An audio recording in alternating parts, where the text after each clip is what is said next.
বলি শিরক। শিরক শিরক কারে বলে? শিরকের শাব্দিক অর্থ কি? অংশ অংশীদারিত্ব, সমকক্ষতা, সমতুল্যতা, অংশীদার সাব্যস্ত করা। বিদআতের শাব্দিক অর্থ অংশ অংশীদারিত্ব, সমকক্ষতা, সমতুল্যতা, অংশীদার সাব্যস্ত করা। শিরকের পারিভাষিক অর্থ কি?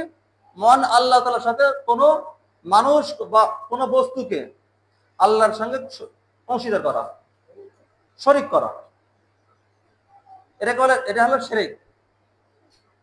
যেরকম একটা উদাহরণ দিই, রাতের বেলায় কাক ডাকতেছে, কুক পাখি ডাকতেছে, রাতের বেলা একটা পাখি ডাকতেছে। আগে তো দেখেছি আমরা, এখন তো এটা উঠে গেছে। তখন মুরব্বীরা কি বলেছে, এই কিরা মরবে না, বা কুলক্ষণ কিছু ধারণা করতো আর কি। সঙ্গে কি করেছে দেখেছি, কাশি বা লোহা গরম করেছে, করেছে না?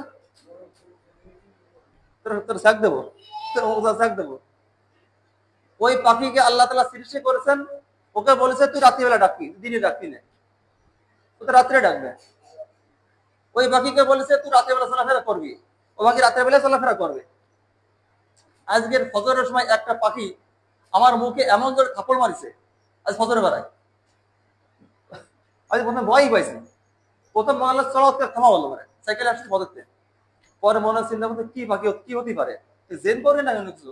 পরে ভাবলাম এমন চামচিকে, চামচিকে ঠিক হতে পারে, এমন জোরে এখন আঘাত লাগছে আমার, পুরো মানে থামা রেখে গেছে।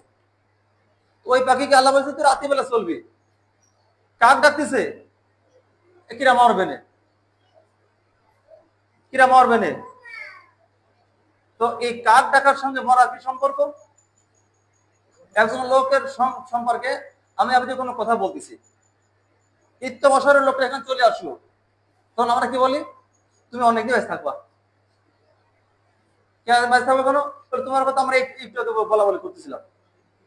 তো একটু আগে বলা বলি করতেছি, এই কথা বলা এই কারণে হায়াত বেড়ে গেছে নাকি? লোকটার হায়াত আছে মনে করো 10 দিন বা 1 বছর, 1 বছর হায়াত আছে আল্লাহর দরবারে। আমার রিজিক আর 1 বছর আছে, আমি আর 1 দিনও থাকতে পারবো না। তো আমাকে নিয়ে একজন আলোচনা করতেছে, ঠিক এই বলতে ওখানে চলে আসলাম। আসার পরে তখন কি বলে, বাবা তুমি অনেকদিন বেঁচে থাকবা। বলে কেন, কি হয়েছে? তোমার নিয়ে আমরা এই কথা বলতেছিলাম। তাহলে বোঝা গেল যে ওই লোকটা কথা বলছে, এই জন্য আমার হাত বেড়ে গেছে। এটা শিরক। বাংলা টিভি ইসলামের কথা বলে।